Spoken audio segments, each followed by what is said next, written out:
I stood in my kitchen as a registered dietitian, determined to spend 30 days eating only the traditional South African foods I grew up with. The challenge felt both exciting and a little daunting. As I set aside my usual meals, I wondered how my body would respond. Would I feel energized, or would I struggle to adjust? I stirred pap in a clay pot, watching the steam rise and feeling a sense of nostalgia with each motion. The morogo leaves glistened as I rinsed them, their vibrant green color reminding me of family meals from my childhood. I placed amadumbe roots in a wooden bowl, their earthy aroma filling the room as I prepared them for dinner. Before starting, I checked my blood work and health markers, curious to see how this journey might change me. I caught my reflection in the mirror, imagining the transformation that could be possible by the end of these 30 days. I stood at the start of this challenge, feeling both curious and a little nervous. As a registered dietitian, I wanted to see what would happen if I returned to my roots, eating only traditional South African foods for 30 days.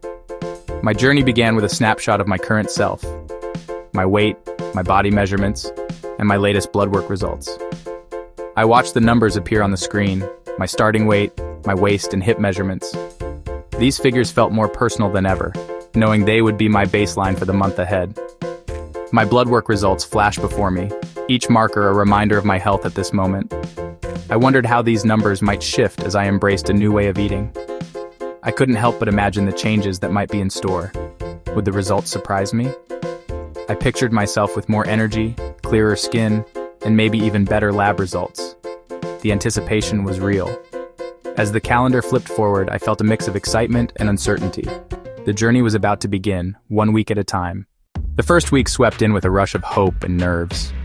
Letting go of my usual meals, I wrapped myself in the comfort of pap, morogo, and steaming rooibos tea. Each bite and sip a memory of home, each moment a tug between excitement and self-doubt. I could almost hear my grandmother's laughter as I watched the flags of Africa wave, reminding me that this journey was about more than food. It was about belonging.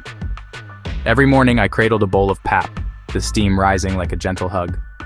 Sautéed morogo greens brought color and life to my plate, while rooibos tea filled my kitchen with a familiar, earthy warmth that soothed my heart. As I stirred morogo in a well-worn pan, the vibrant greens seemed to glow with memories. Each meal was a bridge to my heritage, and I felt a quiet pride in honoring those who came before me. Sipping rooibos from my favorite cup, I felt grounded and safe.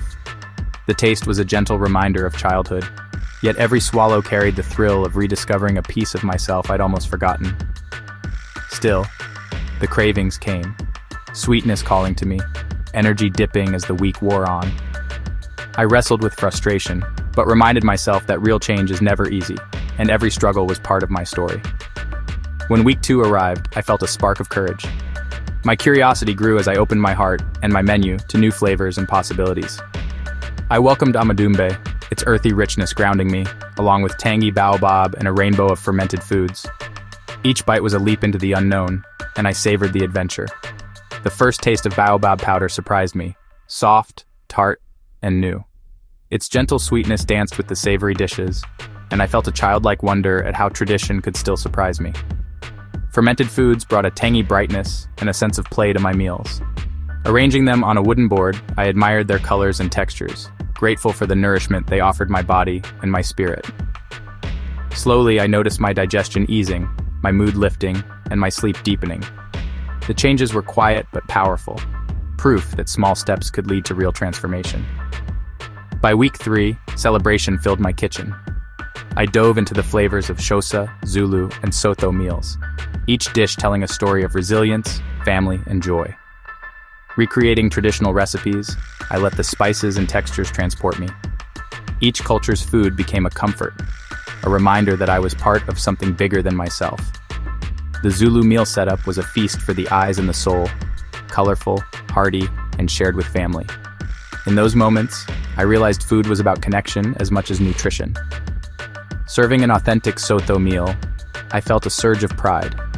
I was honoring my roots and building new habits, one meal at a time.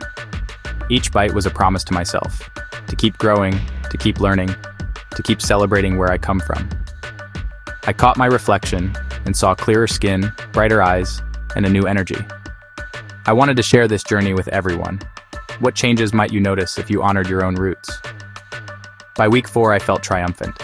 The routine was now a rhythm, and anticipation for the final results filled me with hope and pride. I watched myself grow stronger, more confident, and more connected to the traditions that shaped me. I focused on indigenous grains and more fermented foods, savoring their flavors and the deep nourishment they brought to my body and soul. Preparing more complex fermented dishes, I marveled at the transformation happening in my kitchen and within myself. I was changing, inside and out. There were honest struggles, moments of doubt and fatigue, but also unexpected gifts, a deeper appreciation for my culture, my health, and my own resilience. By the end of the month, the transformation was undeniable. I felt more energetic, healthier, and truly connected to my roots, grateful for every step of this journey. I stood in front of the mirror, hardly believing the changes I saw. My body looked different, leaner, stronger, and more vibrant. Comparing my before and after photos, I felt a surge of pride and gratitude for how far I had come. Reviewing my blood work results side by side, I noticed real improvements: lower cholesterol, balanced blood sugar, and healthier numbers overall. It was proof that my efforts were making a difference inside and out. Sitting in my doctor's office, I listened as my healthcare provider confirmed the positive changes. Hearing the words healthier and improved made all the challenges feel worthwhile. As I looked over the summary of my journey, numbers, charts, and health icons, I felt a deep sense of accomplishment. Every small change had added up to something bigger than I expected. I celebrated my transformation with a table full of traditional foods, surrounded by warmth and color. Smiling, I realized this journey had changed not just my body, but my outlook on health and tradition. I found myself fascinated by the science behind these traditional foods. As I read about micronutrients, fiber, and the glycemic index, I realized how much wisdom was woven into every meal I prepared. While preparing meals, I paid close attention to how fiber-rich ingredients supported my digestion. I could feel the difference in my gut health as the days went by. Comparing the glycemic index of my traditional meals to the processed foods I used to eat, I felt proud of the choices I was making for my body and my energy levels. I experimented with 3 simple, affordable recipes, each one a celebration of my heritage and a step toward better health. My favorite was pap with morogo, simple, nourishing, and full of flavor. Preparing it brought back memories and made me appreciate the beauty of these ingredients. I enjoyed preparing the next dish, carefully layering each ingredient and savoring the process as much as the result. The third recipe, vibrant and colorful, reminded me how nourishing food can be both for the body and the soul.